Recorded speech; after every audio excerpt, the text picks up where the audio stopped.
vamos a continuar este apasionante e interesante relato de la relación entre universidad, cultura y ciudad, el papel territorial de las universidades, ¿no? Entonces, en este caso, vista por personas que están en las dos partes, en el Ayuntamiento de Sevilla, el caso de Isabel Ojeda, que yo creo que es muy interesante también ver cómo viven y ven esta relación desde los ayuntamientos, y un ayuntamiento tan importante como Sevilla y la Universidad de Sevilla, aparte de su experiencia en la UNIA.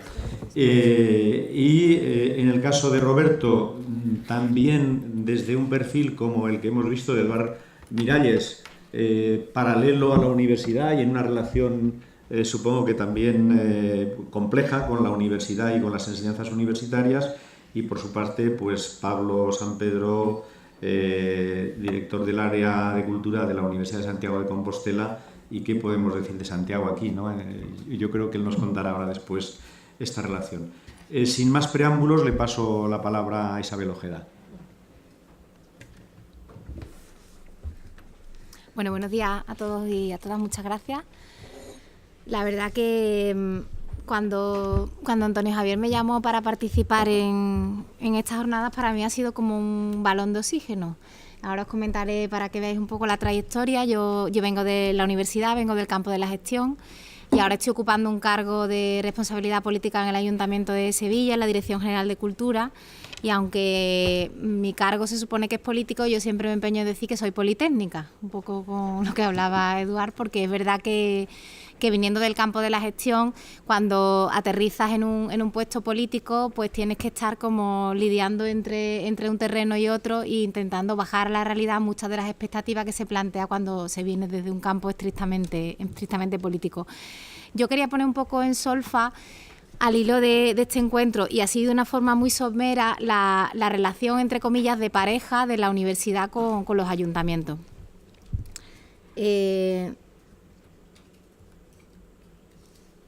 Cuando tú estás en el ayuntamiento, el papel que encuentras en la universidad o cómo se mira la universidad desde el ayuntamiento se ve con un carácter muy representativo. Es un órgano, digamos, un gestor principal dentro de la ciudad, al que siempre tienes como que tender. Cuando hay actos institucionales siempre está la universidad ahí latente, acudes a ella porque entiendes que tiene un posicionamiento crítico que puede avalar algunas de las políticas que se ponen en marcha.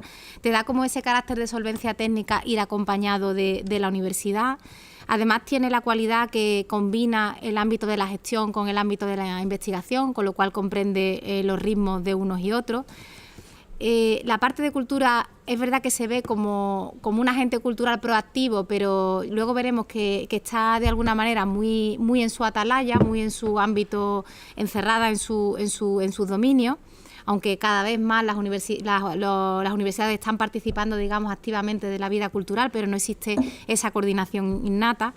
Y a mí quizás lo que más echo de menos cuando estoy en el ayuntamiento y miro a la universidad es el carácter innovador y el carácter de laboratorio en el que todo cabe dentro de las universidades, y que quizás por los ritmos tan frenéticos que se lleva dentro de un ayuntamiento, en el caso de Sevilla estoy segura de que en otros ayuntamientos pasa exactamente lo mismo, no tienes tiempo de pensar, ni de reflexionar, ni de establecer, ni de, digamos, hacer una práctica de ensayo y error, porque tienes como 4 años con unos tiempos muy medidos, siempre pensando en votos, siempre pensando en un carácter electoralista. Entonces no te permite ese largo plazo, esa mirada a largo plazo que exige la investigación o el ensayo-error.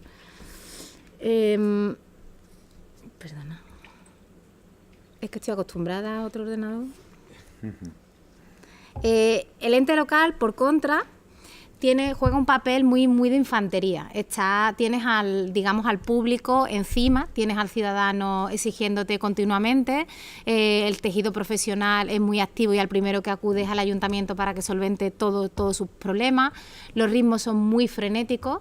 Las cosas que se aprueban en los plenos muchas veces no tienen visos de realidad. A mí me parece que las cosas que se aprueban en los plenos quiero decirte, yo muchas veces digo, esto es un teatro, o sea, la gente participa, cada uno expone sus opiniones, no hay, digamos, un informe técnico, económico, jurídico que avale esa propuesta, no se sabe dónde se van a sacar los recursos, ni las horas para hacerlo, ni a nivel económico, ni humano. Entonces, a mí todo eso me lleva a una situación un poco de, bueno, lo vivo con mucho estrés, sobre todo porque lo veo como imposible de resolver o que se están haciendo unos compromisos que no son reales. Y por otro lado, el ayuntamiento juega un papel de proveedor principal de servicios públicos, todo se espera de él. Se supone que es como el padre de la familia, y todo se espera que venga de ese instrumento. Desde la ventana de la universidad, yo al ayuntamiento lo veía de otra manera. Yo lo veía, pues eso, como un actor cultural principal que proveía de servicios, le veía que tomaba la iniciativa en todo y que era como el gran instrumento que tenía la cultura para ejercitar y para establecer todas esas herramientas, y que era principalmente el que sostenía el tejido profesional. Cuando entro, el ayuntamiento visto desde dentro para mí es como un gran tsunami. Y he puesto este ejemplo porque, y está aquí Rosario, mi compañera de la UNIA, os voy a contar una anécdota, antes de que me llegara este trabajo, yo llevaba como 3 o 4 meses soñando con tsunami.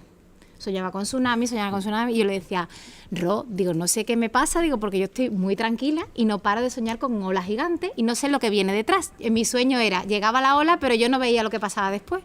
Y estuviera en cualquier contexto, daba igual que estuviera en una gran ciudad, pero de repente se levantaba una ola gigante y me invadía.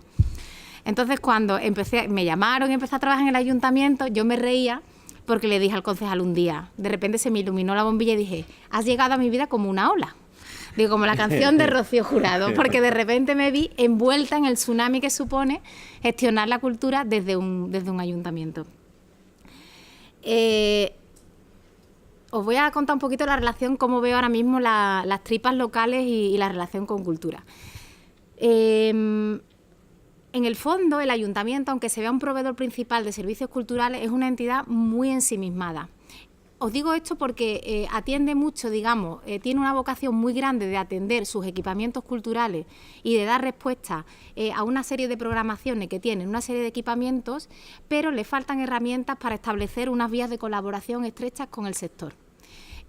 Tenemos instrumentos como pueden ser las subvenciones, pero no se han explorado otras vías. La palabra coproducción, y ahora escuchaba a Eduard hablando de las posibilidades de hacer un máster de formación o un plan de formación desde el ayuntamiento, se ve como una rara avis. Tú cuando planteas la palabra coproducción, el interventor te mira como diciendo, esta mujer no sabe de lo que está hablando.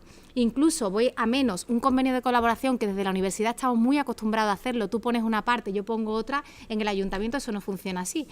Yo creo que son unas máquinas muy perfeccionadas de no gastar dinero, de verdad os lo digo, porque sí, es que creo que de alguna manera todo está tan limitado, tan tasado, tan establecido, que al final terminamos en una política, como comento aquí, de burocracia.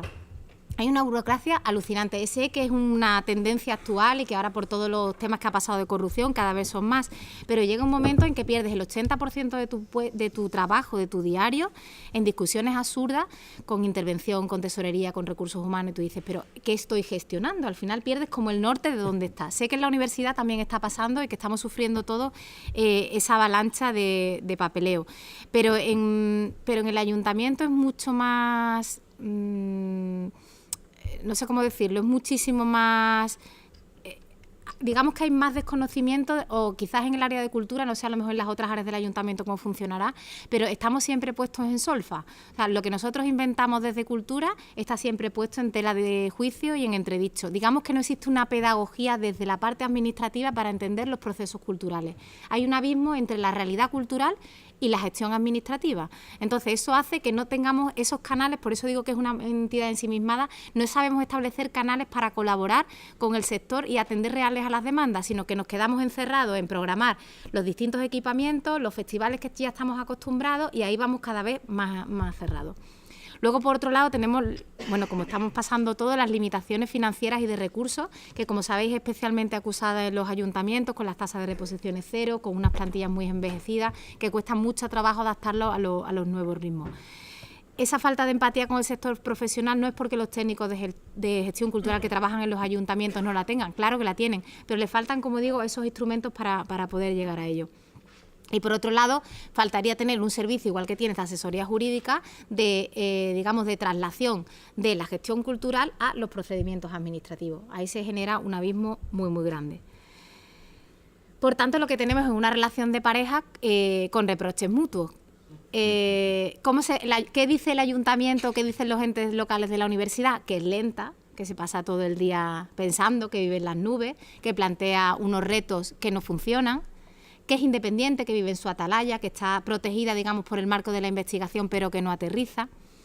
¿Y qué piensa la universidad del ayuntamiento? O yo, por ejemplo, viniendo de la universidad, ¿cómo veo al ayuntamiento? Frívolo, o sea, lo veo como que se trabaja con poco rigor en el sentido de que se aprueban cosas que no se saben si son viables o no son viables, que están obsesionados o que estamos obsesionados desde la política por dar una respuesta inmediata con una agenda mediática que es la que te va marcando el ritmo. Y que los votos son los que mandan. Entonces vamos como al vaivén. Yo ya he decidido no leer los periódicos. Yo me levanto por la mañana, me mandaban el clipping de prensa, se me ponían los pelos tiesos, entonces ya he decidido que yo no leo absolutamente nada. Cuando planteé hacer un plan director, porque ya estratégico, me miraban con cara de a cuánto tiempo va a dedicar esta persona a gestionar. Hicimos un plan director y ese plan director intento seguirlo como guía, porque si funciona el vaivén de los medios de comunicación o del conflicto electoral que haya habido en el último pleno, al final vas sin norte, no tienes ningún tipo de ritmo. Y luego, pues como decía, es un ritmo muy precipitado, es un ritmo súper atilendrado, no tienes tiempo para pensar, tienes que estar todo el día apagando fuego, todo es una exigencia continua del sector, entonces no te da tiempo a tomar decisiones o a mirar siquiera con un poco de distancia. Yo me río con el concejal porque estoy todo el día como parándole los pies. Espera, no digas eso, aguántate, no respondas a esto todavía, tienes que pensarlo, piensa en el largo plazo, porque al final la visión es muy corta, es una visión a 4 años y como sabéis en 4 años da poco tiempo a transformar la sociedad y por supuesto no hablemos de los procesos. En todo este marco, ¿dónde queda la cultura?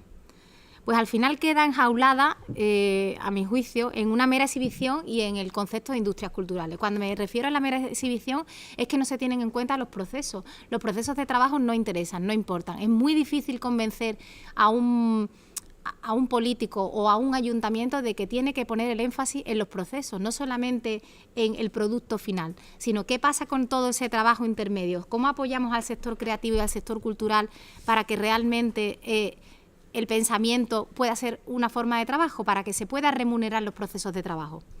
Por otro lado, no tenemos referencias científicas, hay muy pocos estudios hechos desde y las universidades y, por ejemplo, el trabajo que ha hecho el Observatorio Atalaya y otras instituciones, como algunos estudios que hizo la SGAE o que han venido haciendo, son interesantes, pero nos faltan muchísimos más instrumentos para poder trabajar. Y luego estamos aquejados de procedimientos administrativos obsoletos que no responden a la realidad creativa que necesitamos. ¿Cuáles son los retos presentes? Y lo pongo en presente porque creo que no hace falta planteárselo a medio plazo ni a futuro. Creo que ambas instituciones, tanto el ayuntamiento como las universidades, tienen las herramientas y tienen el peso científico como para poder establecer y empezar a trabajar en todo esto. Para empezar, en un reconocimiento mutuo.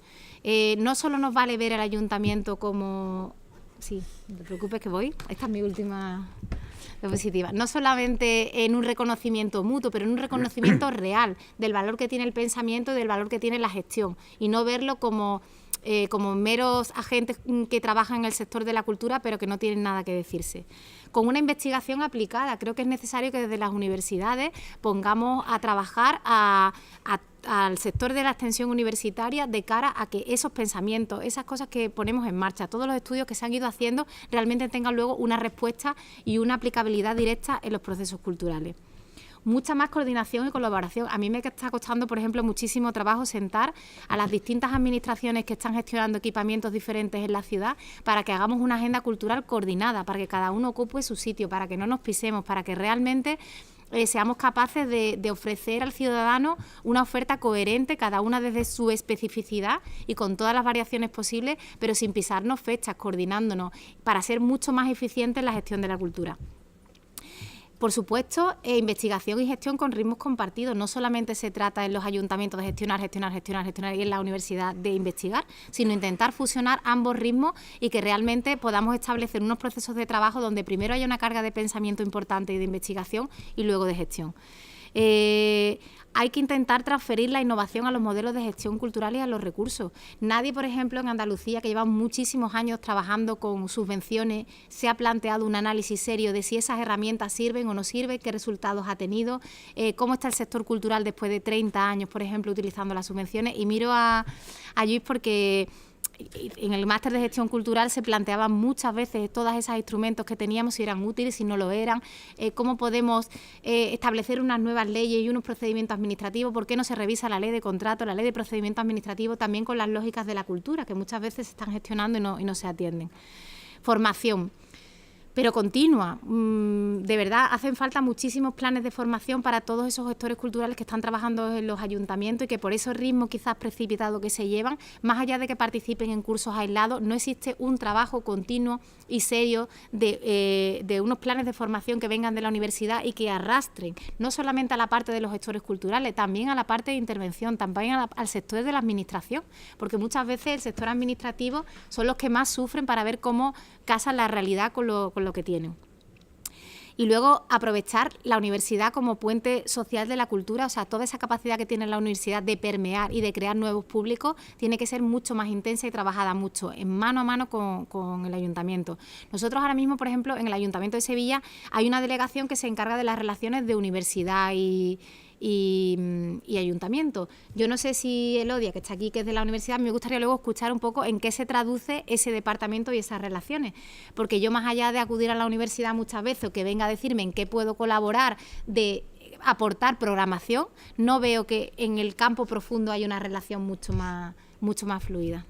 Y nada más, si queréis luego lo dejo aquí apuntado y luego discutimos. Gracias. Y bueno, pues a continuación tiene la palabra Roberto Gómez de la Iglesia, que, como he dicho, es economista y gestor cultural, director de C2+I, y que es una persona que creo que justamente de uno de los temas que ahora mismo planteaba Isabel conoce mucho, que es la innovación. Gracias, Roberto, por haber venido a este encuentro y tienes la palabra. Bueno, buenos días. Gracias, Antonio, Javier, los Antonios. Coño, esto suena bien, un dúo. Mientras iba hablando Isabel, yo me iba cayendo en el asiento deprimido. Yo, Dios mío. Fíjate que tiene como un recuerdo, una visión súper optimista de la universidad desde el ayuntamiento. Lo cual, ¿cómo tiene que estar el ayuntamiento? Bueno, a ver, yo me dedico a trabajar en la consultoría en el sector cultural. He trabajado muchos años, quienes me conocéis, en la gestión cultural. He estado exceptuando una pequeñita etapa de mi vida en el sector privado, siempre. Y es verdad que al escuchar a Eduard y yo somos compadres, entonces se nos pegan muchas cosas. Y voy a empezar también contando 4 o 5 anécdotas para situar un poco algunas relaciones con la universidad. Porque en la relación cotidiana, hablábamos ayer o esta mañana, no me acuerdo, en la relación cotidiana con el entorno de la gestión cultural universitaria, ya no hablo de la formación, hablo de la gestión cultural en mi ciudad, yo vivo en Vitoria, es inexistente. Es decir, no existe, lo cual no significa nada, porque igual no tiene por qué existir conmigo, pero bueno, luego daré algunos detalles que quizá ayuden a entender mi percepción, ¿no? Pequeñas cosas. Bueno, y luego, aparte de la consultoría, en Conexiones Improbables, básicamente, y en los últimos 14 años, me dedico a trabajar procesos de innovación, introduciendo, por decirlo de alguna manera, creadores, artistas y creadores en organizaciones, fundamentalmente empresas, pero no solo empresas, también entidades públicas, en algún caso alguna universidad, para hacer procesos de innovación. Bien. Algunas frases para intentar, para argumentar luego algunas cuestiones. Hace unos años, un señor que dirigía una importante escuela de negocios de una universidad muy importante de este país, bueno, había invitado a Nancy Adler, que es una profesora de la McGill University, a dar una conferencia y, curiosamente, hablaba sobre arte e innovación. Y, claro, caramba, hay que ir a escuchar. Entonces dirigía un proyecto que se llama Disonancias y en la sala, esto era en Bilbao, no voy a dar todas las pistas, pero es fácil imaginar. En la sala pues había mucha gente interesada sobre esto y de repente, cuando termina, pues una compañera mía levanta la mano y le dice que nosotros estábamos llevando un programa que se llama Disonancias, que tal, y ella dice, lo conozco, y estáis haciendo tal. Entonces, todo el mundo inmediatamente se da la vuelta, porque lógicamente cuando te conocen de fuera es cuando los de dentro se dan la vuelta, ¿no? Entonces todo el mundo se da la vuelta como diciendo, unos tipos de aquí, ¿no? Y Nancy Adler les conoce. Sí, porque Ariane Bertoine del WZB de Berlín, no sé qué, papu. Bien, entonces este señor de repente nos descubre y se entusiasma con nosotros, ¿no? Nos visita. ¡Wow! Lo que hacéis es increíble, es estupendo, esto va a cambiar el mundo de los negocios, tal, bien. Entonces su fantástica propuesta es, quiero que hagáis un módulo de creatividad en mis másters. Y nosotros, que aunque no somos de Bilbao, cuando hay que ponerse, pues lo podemos parecer, decimos, no nos interesa. Una de las más importantes escuelas de negocios en España. No, y digo, déjame un año, un máster, que yo le dé una lectura creativa. No nos interesa hacer un módulo de creatividad. Déjanos reformular el máster. Déjanos reformular cómo enseñáis management, que en este momento es el mayor riesgo para el mundo, cómo se enseña management. En general. Bien. Y lo digo también como economista. Bueno, efectivamente no hicimos nada. Segundo apunte. En este momento estoy trabajando con mi equipo en hacer el plan estratégico de centro de una escuela de artes y oficios que tiene 243 años de historia. Evidentemente nada comparado con los años que tienen algunas universidades aquí. Pero bueno, 243 años de historia seguramente será la institución más antigua de la ciudad o de las más antiguas, ¿no? Y hay una pregunta fundamental. Bueno, la fundó el conde de Peñaflorida como escuela de dibujo. Siempre ha sido muy curioso cómo aquello de los caballeritos de Azcoita y tal, tú que eres guipuzcoana, ¿no? Cómo en esos valles cerrados podía haber tantos ilustrados, ¿no? En un momento determinado, y más siendo guipuzcoanos, ¿no?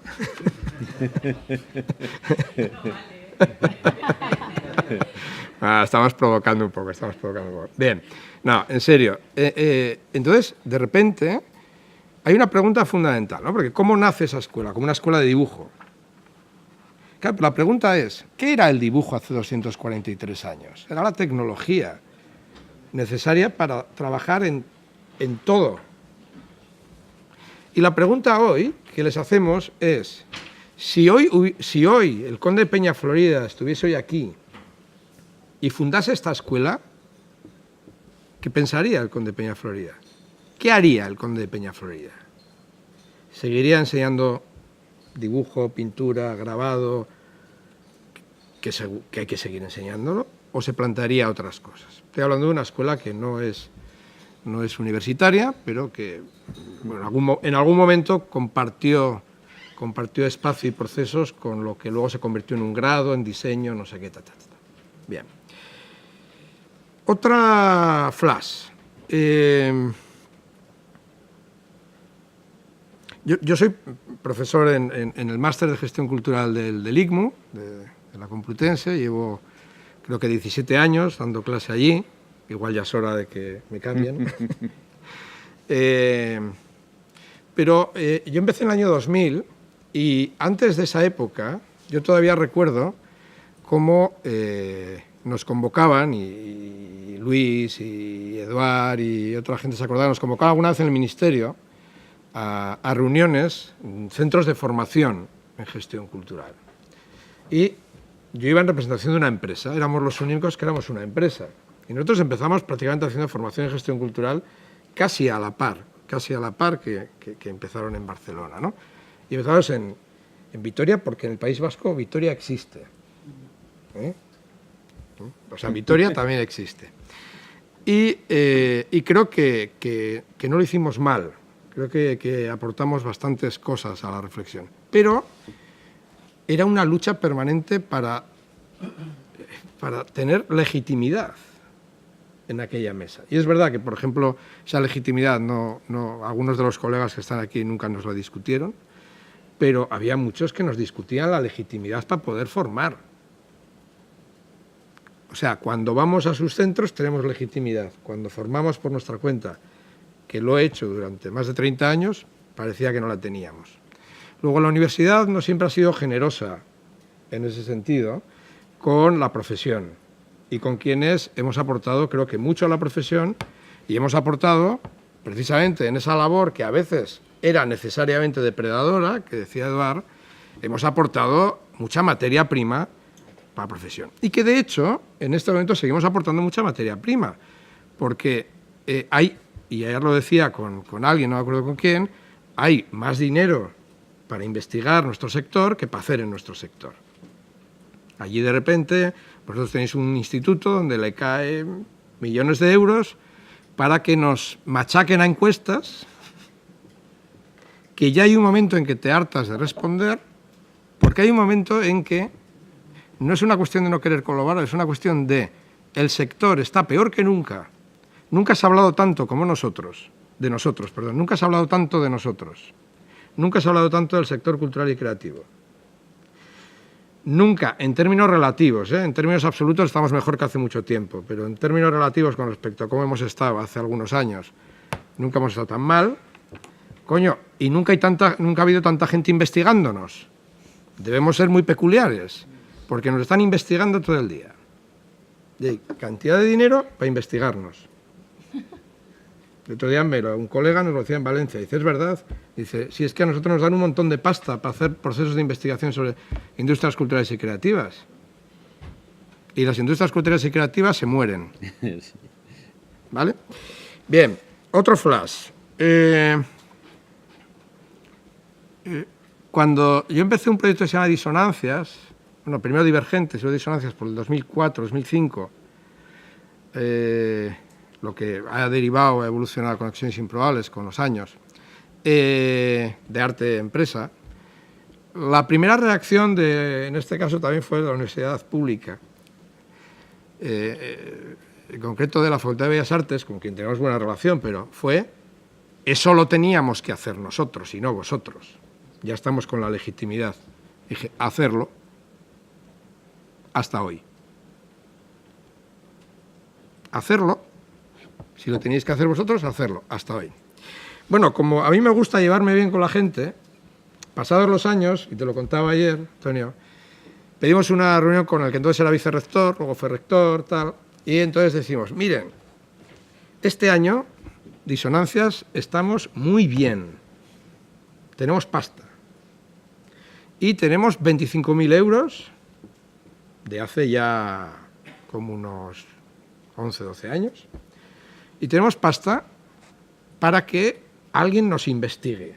Y no a nosotros, sino que investigue cosas. Fíjate, ahora hay mucho dinero para investigar. Nadie quiere investigar lo que hacemos nosotros, pero bueno, sí, lo quieren investigar, pero a poder ser sin contar contigo. Entonces, nos gustaría que haya algún doctorando. Estamos dispuestos a becar a algún doctorando. Uy, 5 minutos, no he empezado.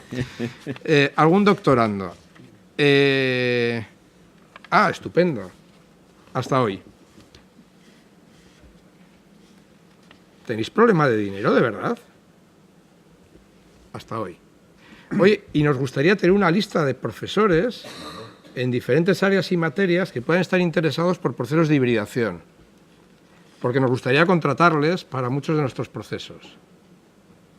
Hasta hoy. No obstante, sigo dando clase en algunas universidades. Bien, esto lo digo porque yo creo que esta relación entre cultura, universidad y ciudad no es evidente, no es una pareja evidente. Tampoco es un oxímoron, ¿verdad? Pero no es evidente.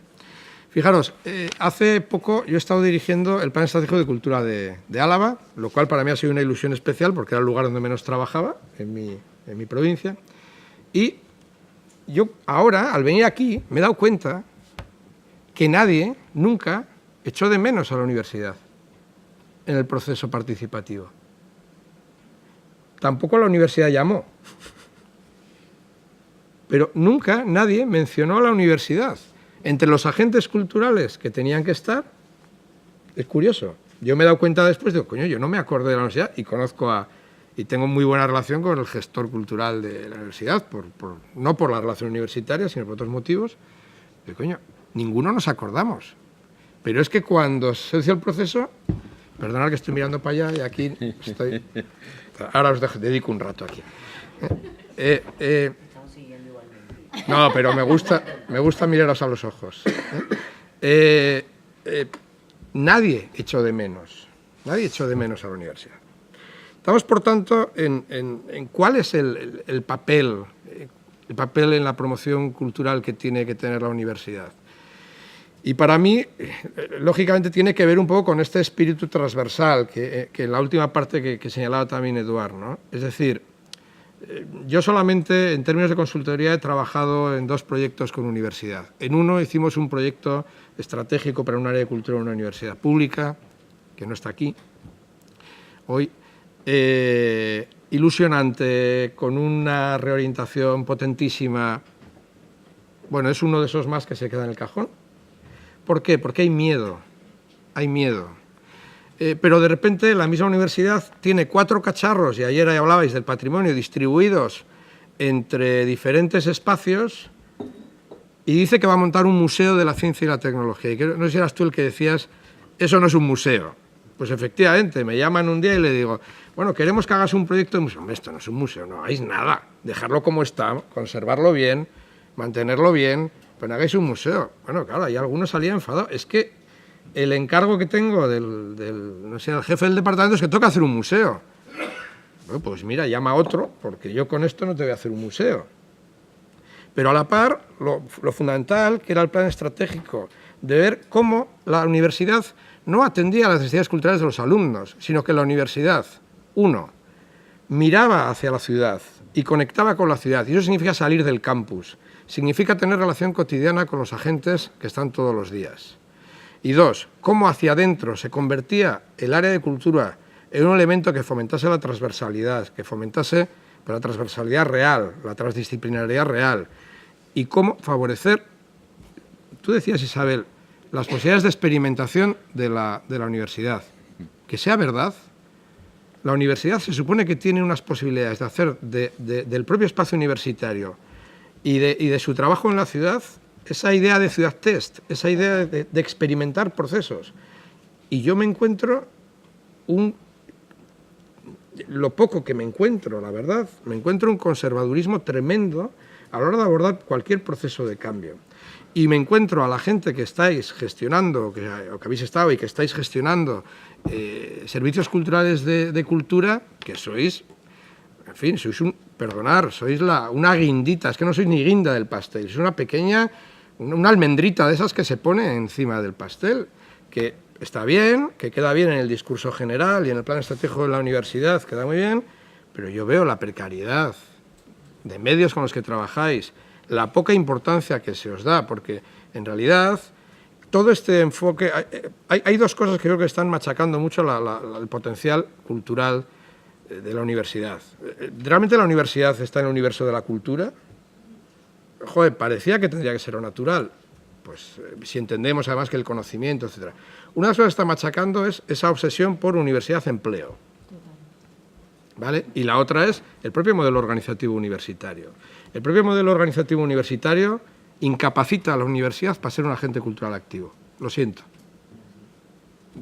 Me gustaría decir lo contrario, y sé que no estoy en el lugar que esto no hace amigos, pero es que es que incapacita. Incapacita, o sea, ese sistema de los puñales bailando y volando, ese sistema tan competitivo, ese sistema de los papers, ese sistema de... Joder, cuando te sientas con la universidad, coño, pero escúchame un rato, que no te estoy hablando de papers, que no te estoy hablando de... ¿no? Claro, es que usted, que ya hablábamos también, que usted es muy coloquial para escribir una revista, pues no me llame. Si no quiere que yo escriba una revista científica y le parezca muy coloquial, no me llame. Pues ya está, no pasa nada. Pero yo estoy en el mundo en el que estoy y lo cierto es que cuando os digo, estás en un mundo en el que nadie echa de menos a la universidad, este es un problema serio. Y bueno, tendría muchas cositas, pero bueno, sobre espacios de formación, etcétera, pero voy a ser formal porque, entre otras cosas, yo en cuanto termine salgo corriendo, así que... Tienes 2 minutos. Tengo sí, dos minutos. Extras. Bien, yo para mí tiene esto... tiene mucho que ver con esta idea que hablaba de transversalidad, es decir, yo creo que la gran apuesta que en este momento pueden tener las áreas de cultura de las universidades, más allá de otros aspectos que habéis tocado, la gestión del patrimonio, que para algunas puede ser un tema muy, muy importante y que yo creo que tenéis que combinarlas con la gestión del patrimonio público. En general, si sois universidades públicas, no podéis hacer una gestión del patrimonio autónoma. Me parece que es pillaros los dedos, por mucha autonomía que tengáis, yo creo que es pillaros los dedos. Está el tema de la formación en gestión cultural, del que podríamos hablar mucho, porque bueno, es verdad que salieron muchos champiñones, desaparecieron muchos champiñones.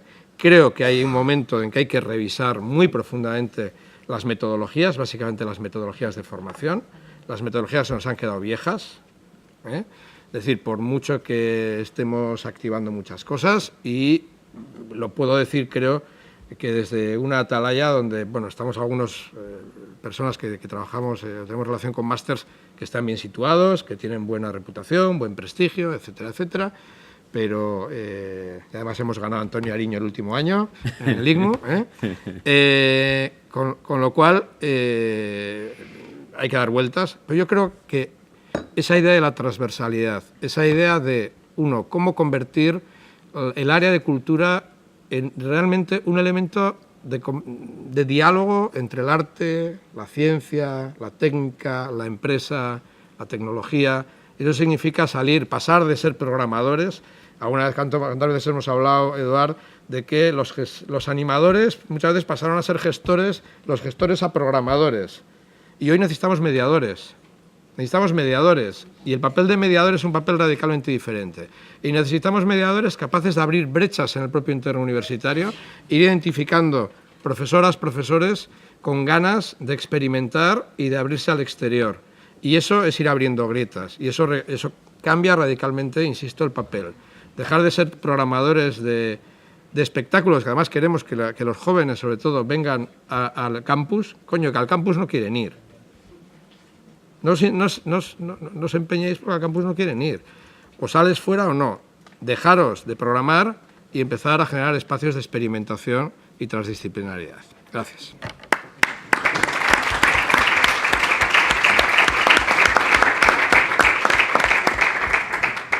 Muchísimas gracias, Roberto. Y siento el que tengamos que ir con esta premura de tiempo. Está bien. Porque tanto el discurso de Eduard como el discurso de Roberto creo que nos vienen muy bien, ¿no? Yo comparto al 100% lo que has dicho. Bueno, pues ahora, a continuación, tenemos a Pablo Sampedro, de la Universidad de Santiago de Compostela, y para no tampoco hacer perder tiempo a todos, le doy ya la palabra. Hola.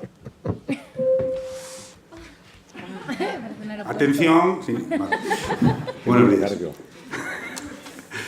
Bueno, a mí me pasa un poco lo que ayer el vicerrector de Granada, que dijo que como era ya hacia el final, empezó a tachar, pues ya se había dicho.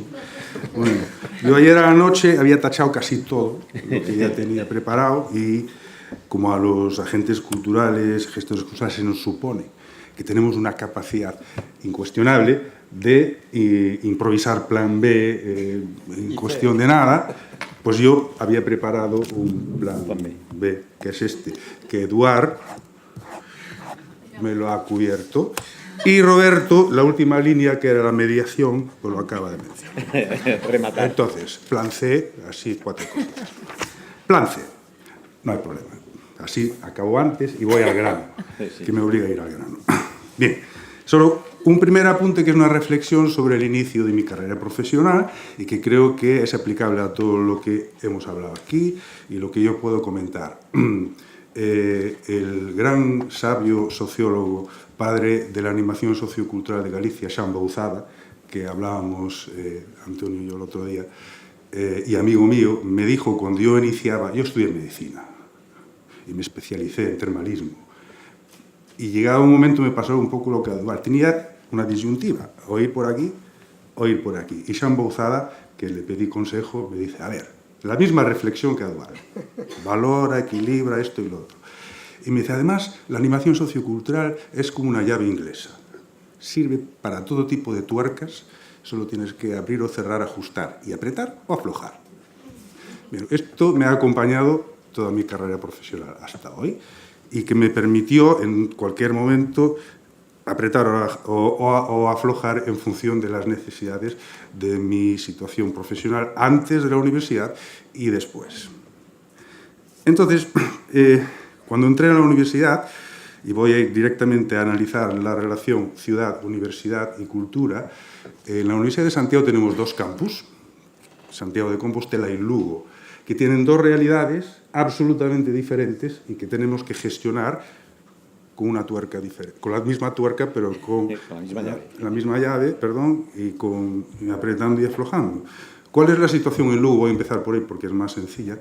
Lugo es un campus pequeño, es una ciudad histórica, un rasgo diferencial de su muralla bimilenaria, la única romana íntegra conservada en el mundo, y que tiene unas particularidades como ciudad provinciana muy bonita y con una dinámica interna también muy particular, que es el único campus que existe en la provincia de Lugo, con lo cual la Diputación de Lugo se vuelca absolutamente en todo lo que tenga que ver con el campus de Lugo, y el Ayuntamiento de Lugo también se ha volcado, obviamente, con la universidad. Por lo tanto, desde hace 20 años, el campus de Lugo funciona con un convenio tripartito que se llama Lugo Cultural, en el que en ese momento se le encomendó a la Universidad de Santiago la programación cultural de la ciudad, con mucho dinero. Tienen el doble de presupuesto que yo en Santiago de Compostela.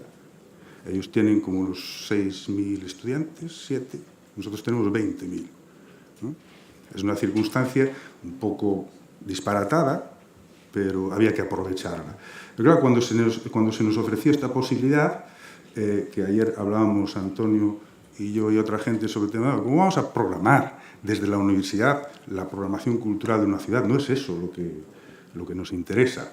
Y entonces pusimos en la condición, vale, pero hacemos la programación desde los criterios universitarios. Y lo aceptaron. Llevamos 20 años así, funcionando muy bien. Entonces, digamos que los objetivos, las líneas de acción que se desarrollan son desde la perspectiva universitaria. La formación, la producción cultural propia, la difusión cultural también de lo que hacemos y de lo que viene fuera, y no admitimos injerencias. Ha habido momentos, dependiendo de quién estaba gobernando, lógicamente, pero al final siempre hemos conseguido mantener el tipo. Y así seguimos, 20 años más tarde. ¿Qué pasa con Santiago? Santiago es una ciudad pequeña, no llegamos a 100.000 habitantes. Llevamos 20 años intentando llegar a 100.000 habitantes porque eso implica que los presupuestos pasan al nivel no sé qué. No lo conseguimos. Pero es la capital político-administrativa de la comunidad autónoma, con una universidad de 500 años de antigüedad, con unos equipamientos culturales que desde hace 15 años, han transformado la ciudad.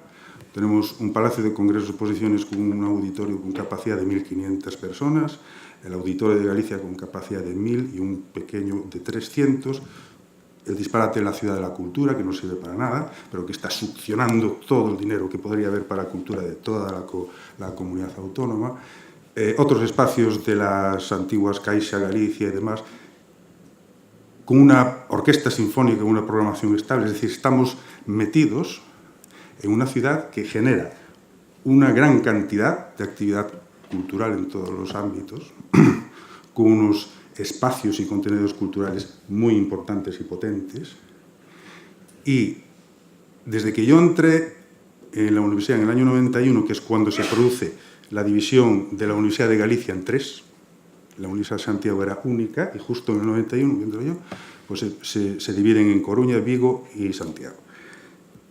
Pues hasta ese momento, en la ciudad de Santiago, la programación cultural era casi exclusivamente la de la universidad. Y los espacios que había también.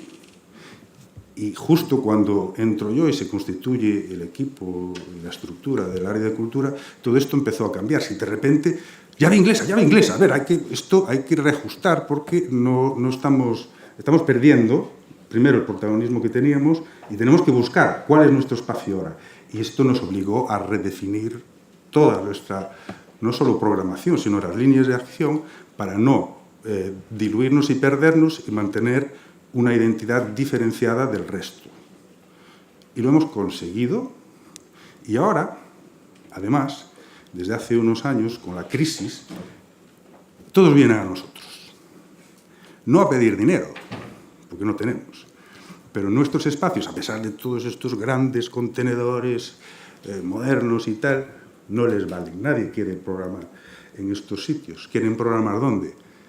En el Colegio de Fonseca, que tenemos las mejores salas de exposición, que está a 50 metros de la catedral, que todo cuanto peregrino pasa por la tumba del apóstol, después pasa por Fonseca, o sea, estamos hablando de cientos de miles de personas al año, y todo el mundo quiere ir allí. Nuestra iglesia de la universidad, antigua iglesia de la universidad, que era la iglesia de los jesuitas, que cuando se expulsó a la orden pasó a la universidad, una iglesia barroca impresionante, con un retablo de Antonio Simón, que ahora es sala de exposiciones y de conciertos. Todo el mundo quiere ir allí. Entonces todo el mundo nos rifa. Y eso, para nosotros, está bien por un lado, aunque es complicado porque nos está absorbiendo una parte importante de nuestra capacidad de programación propia. Entonces, desde hace 3, 4 años, lo que hemos conseguido es abrir. Nosotros llamamos parceiros. ¿Cómo se llama parceiro? Socios. Programación de compartir responsabilidades, pero participando en la producción. No solo cedemos el espacio, sino que queremos participar desde el primer momento en este proyecto. Y así hemos conseguido a día de hoy que el 80% de las actividades que estamos desarrollando ahora son participadas entre el Ayuntamiento, la Xunta de Galicia en muchos casos, la Diputación, el Ateneo de Santiago. Entonces hemos conseguido que la presencia de la universidad sea, primero, muy deseada por parte de todos. Tenemos el poderío de poder poner condiciones y de establecer criterios y a veces tener que corregir proyectos, que ahí también nos permitimos ese lujo de poder decir, no, esto así no lo vamos a hacer. Y se quedan con cara de póker, ¿cómo que no? No, si así lo queréis hacer, aquí no. Bueno, es un poco maldad y venganza a largo plazo por otros momentos en los que teníamos que tragar muchas ruedas de molino, un poco en broma. Pero bueno, en este sentido yo creo que en este momento hemos conseguido ese equilibrio. Bueno, la presencia de la universidad en la ciudad es real, es física. En la Plaza del Obradoiro está la catedral, Rajoy, que está el presidente de la Xunta y el alcalde, el hostal y el rectorado. Está simbólicamente en el punto cero a donde llegan los millones de peregrinos de todo el mundo. Y luego en la ciudad está muy presente también, aunque tenemos un campus histórico. Ese campus es el parque de paseo de los niños y las familias, también, donde están los colegios mayores. Y en este sentido, la ciudad de Santiago y la universidad hemos conseguido tener una muy buena relación, que no lo fue así en otros momentos, y hablábamos ayer de la competencia a la hora de programar, hemos conseguido respetar, no por escrito, pero sí puesto como estos días son para la universidad. Martes y los jueves, universidad, fines de semana no, porque ahí va el ayuntamiento. Y normalmente, es otra cosa que quiero decir ahora como muy importante, al final somos personas, ¿no? Las ciudades son piedras, son catedrales, son avenidas o son signos de identidad históricos, pero la cultura, que es el alma, está generada por personas.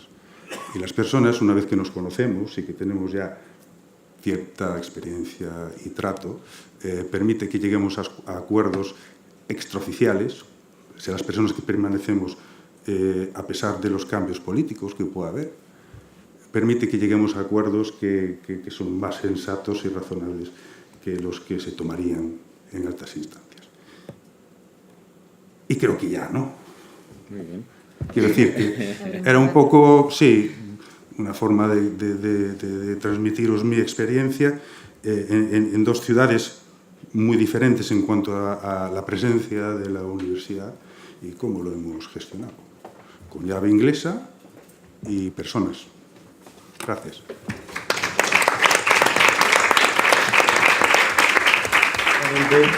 Pasamos la palabra a Luis, por favor. En primer lugar, agradecer por esa mesa redonda y la previa de Eduard, porque realmente la autocrítica es la que nos moviliza y nos permite cambiar cosas. Por lo tanto, creo que esas miradas distintas son fundamentales.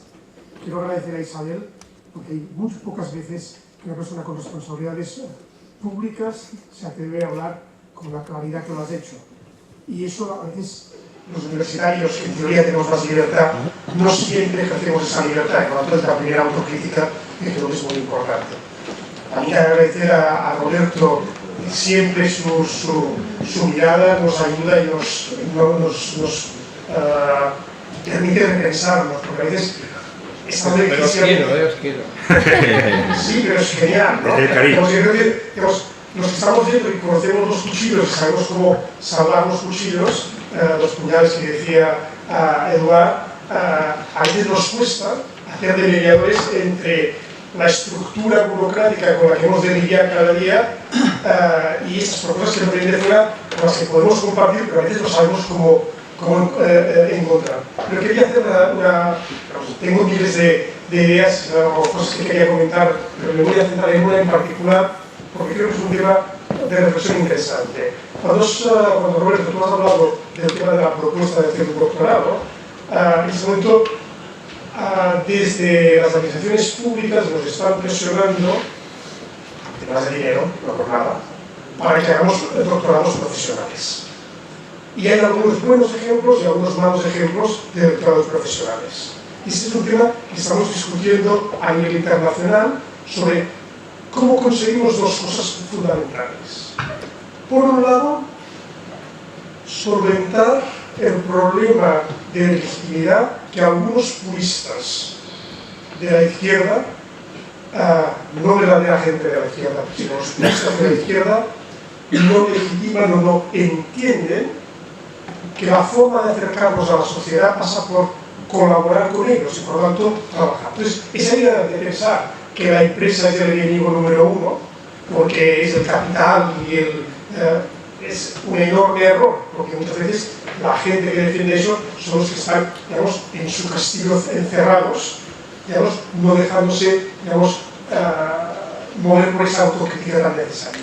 Pero es verdad que hemos de trabajar eso. Pero más importante que eso es cómo defendemos al doctorando para que haga una buena investigación al servicio de la sociedad, no al servicio ni de la academia ni de la empresa, que a veces puede caer en la tentación de utilizarlo como consultor, no como verdadero investigador.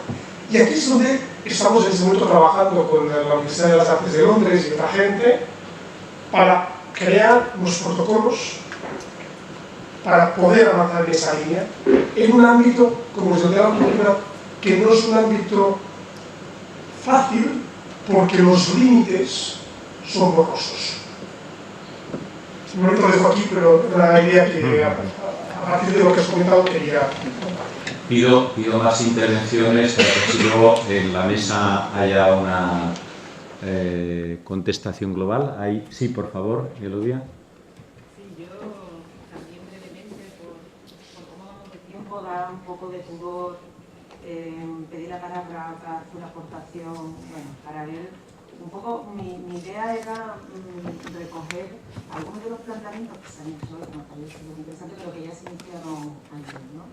Esta cuestión de la educación, ¿no? Que también Eduardo ha expresado también, contando a través de su experiencia de vida, pero que efectivamente ha ilustrado cómo el convencimiento que algunos y algunas tenemos en las cuestiones culturales en el sentido del papel que juegan en la educación superior. Porque allí ya planteamos que, bueno, depende de qué cultura hagamos y qué es lo que busquemos, ¿no? Y qué es lo que queramos hacer con la acción cultural. Por ejemplo, la empleabilidad de las personas que tienen experiencias culturales en la universidad es mucho más de lo que estoy convencida, y en algunos casos lo hemos medido. Los alumnos y las alumnas que van a la residencia Flora Tristán tienen más empleos, y no son los mejores alumnos, porque trabajan en la 3000, que aquello es el oeste en Sevilla, y se sabe, colaboran en actividades socioculturales con las asociaciones, con los colegios, con los centros de adultos, y se espabilan, señores, tienen una experiencia que no aprenden en el aula. Entonces, ¿cómo nosotros transmitir que es fundamental en la educación que estas cosas no se pierdan y que haya una organización, una participación activa del estudiante? Porque paradójicamente el espacio europeo nos ha llevado a lo contrario, a fragmentar más cuando la filosofía no es esa. Trabajamos muchas competencias transversales, mucho en el papel lo sostiene todo, pero es que yo digo, pero qué contradicción. Más práctica para más parcelitas y menos entender de otra manera la educación. Efectivamente hay muchas cosas que hacer y yo creo que los de cultura tenemos mucho que decir en esta cuestión. Y la otra cuestión que también hoy se trata y que es interesantísimo, efectivamente, es el papel que junto con otras administraciones, el papel que la universidad hace hacia afuera, decíamos ayer. Es un poco complicado dicotomizar, pero verdaderamente es un poco así, hacia afuera de la cultura. Y efectivamente hablamos de esta cuestión, ¿no? No debe de contraprogramar con la administración ni competir, no es el papel de la universidad. Y quizás es un poco lo que estaba planteando Isa, ¿no? En las alianzas y las colaboraciones. Más allá de darme dinero para hacer esto, porque claro, hemos pasado épocas muy malas y al final las colaboraciones quiere decir que la universidad es que no se podía colaborar porque llegaba a hablar con nadie y dice, no tengo dinero, ¿no? Efectivamente esto ha sido muy duro, ¿no? Pero a lo mejor un momento para empezar las colaboraciones y las coordinaciones inmediatas de verdad. Cada uno en su papel y lo que puede aportar, porque no podemos jugar a ser lo que no somos. Y no voy a seguir porque entonces me voy a seguir luego. Muy bien. ¿Alguna intervención más? Bueno, pues yo creo que comenzamos por Eduard, ¿no? Sí. Espera. No. Bueno, si no, como dicen los italianos, abaraccio, que antes ha funcionado. A ver, aparte de, o además de agradecer el recuerdo a Xan Bouzada por parte de Pablo, que fue un maestro para muchos, yo creo que hay dos cuestiones de presente hacia el futuro que hoy son cruciales. La primera es que hoy en día la universidad, si alguna vez lo tuvo, ya no tiene la patente o la exclusiva en términos de investigación y de desarrollo. Es curioso constatar cómo en aquellos sectores en los que somos científicamente competitivos, lo que hay son alianzas sólidas y bien trabadas con otros actores, con nuevos agentes que están desde la perspectiva de lo económico o desde la perspectiva de otros espacios científicos ahí en el territorio, podríamos decir, en la ciudad. Por poner un ejemplo, Cataluña y en concreto Barcelona está haciendo una apuesta muy fuerte en biomedicina y está consiguiendo algunos liderazgos importantes a escala europea, a escala internacional. Si esto es así, es porque ha habido una especial voluntad y una especial inteligencia para crear clústeres de investigación donde las universidades son importantes y pero conviven con otros actores.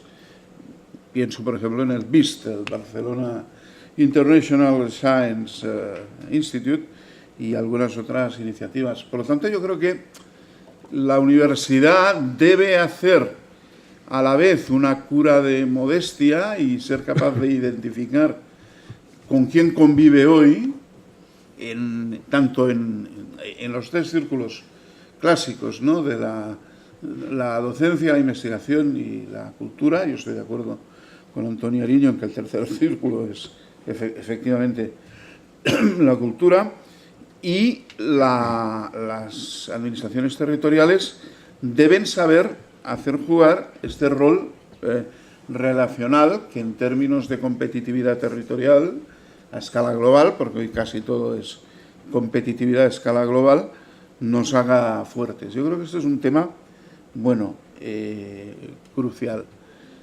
Otro tema crucial que yo creo que a escala europea está empezando a ocupar su espacio es el de la responsabilidad social corporativa en cuestiones relacionadas con la investigación y la formación. ¿En qué investigamos? ¿Cómo se toman decisiones sobre las prioridades de la investigación? ¿Cuál es ahí el rol de la ciudadanía y de estos otros actores que emergen? Yo creo que este va a ser un tema fundamental en los próximos años y que reclama también una poderosa alianza entre poderes territoriales y universidad. Muy bien. Roberto. Bueno, a ver, espero que no haya resultado demasiado vehemente, ¿eh? Sí, pero hay cuestiones que tienen que ver con el peso estructural de la universidad, que a veces yo creo que desde la propia universidad no se percibe. A ver, lo que dice Luis, estoy de acuerdo. Se trata de generar un conocimiento válido para la sociedad. Una cosa es la consultoría, y ahora sin embargo hablaré un poco de qué papel también, sin embargo, está jugando ahí la universidad, incluso en el ámbito cultural, etcétera. Y otra cosa es trabajo de autoconsumo estrictamente académico, ¿no? Efectivamente, nosotros en aquel caso, no lo pongo más que como anécdota, y como es una anécdota muy personal y muy subjetiva, pues tiene el valor que tiene. Pero es verdad que a mí me llamó la atención una cosa, es nunca hubo ninguna respuesta, ni sí, ni no, ni todo lo contrario. Y no es una cuestión de decir esa universidad, no. Creo que es un contexto, una forma en la que curiosamente vas con un planteamiento novedoso, que creo que era novedoso, que tendría que tener una gran acogida precisamente en el entorno universitario, porque era un entorno de experimentación de nuevas metodologías de trabajo desde el mundo del arte y de nuevas metodologías desde el punto de vista de la innovación, y no hay ninguna receptividad. Esto es lo que te llama la atención, ¿no? Ligado a otras cosas. Evidentemente, creo que no se trataba de hacer un encargo, se trataba de decir, oye, ¿hay alguien interesado en investigar en esta línea? Bueno, no lo hay, ya está, ya te lo han dicho. Pero dime, no lo hay. Bueno, pero la sensación es que nunca pasó de aquella mesa, ¿no? Entonces,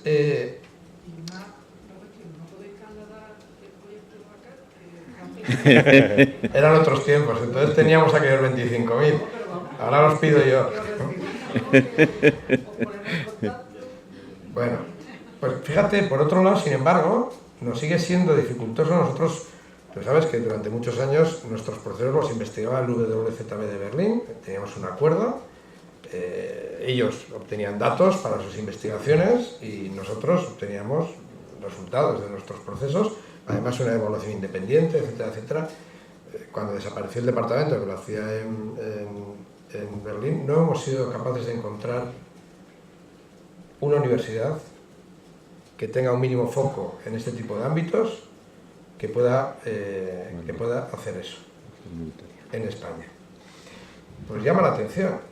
No, yo no digo nada, pero hombre, creo que estamos en un ámbito de innovación cultural relevante, cuando menos relevante, por lo menos así nos lo reconocen algunos ámbitos internacionales. Bien, el asunto efectivamente tiene que ver, por ejemplo, nosotros ahora en el País Vasco, que es un país que, como sabéis, piensa en hierro, básicamente en hierro. Claro, somos un país en muchas cosas muy avanzado, es verdad, pero es un país que piensa en hierro y que cuando piensa en innovación, piensa básicamente en innovación tecnológica. O sea, todavía estamos muy bien, pero estamos en eso, ¿no?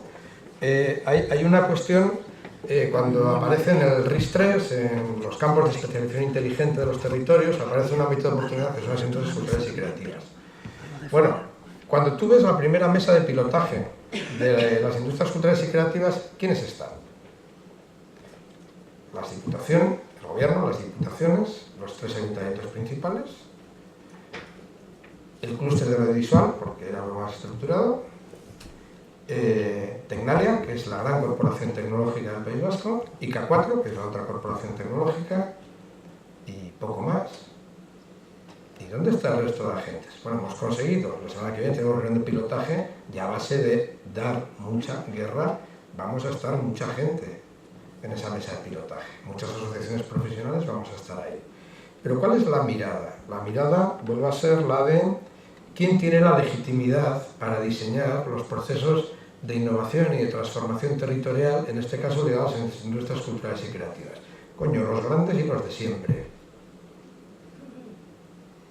Y vosotros sabéis esto en qué se traduce en reparto de pesetas, que van a los grandes y los de siempre, que volverán a investigarnos, volverán a pedirnos tiempo y dedicación para que nos investiguen y decir qué pasa de nosotros. Eso sí, a los que gestionéis cultura en las universidades no os va a llegar ni un duro. Eso se va a quedar en algunos departamentos. Pero cuando tú hablas, y lo digo así de clave, y esta conversación el otro día con alguien del Gobierno vasco, tú hablas, si el mundo empresarial, ya por la otra vía, más de servicio, cree en lo que aporta los centros tecnológicos o lo que aporta la universidad en sus procesos de investigación, te dicen mayoritariamente no. Los decretos de ayudas nos obligan a contratar una proporción a centros tecnológicos y universidades. Pero que sepáis que las empresas no quieren. No quieren, no creen. Y además dicen, y además de que les enseñamos, y te lo dicen así, pueden tener razón o no. Y estoy hablando sobre todo del mundo industrial, te dicen, además de que les enseñamos cómo son las cosas, se quedan con las patentes. Y nos cobran, y después de que pagamos con los impuestos de todos, nos tarifan la hora a 3 veces más que el sueldo más alto de mi empresa. Yo solamente digo eso con respecto a la percepción de la universidad.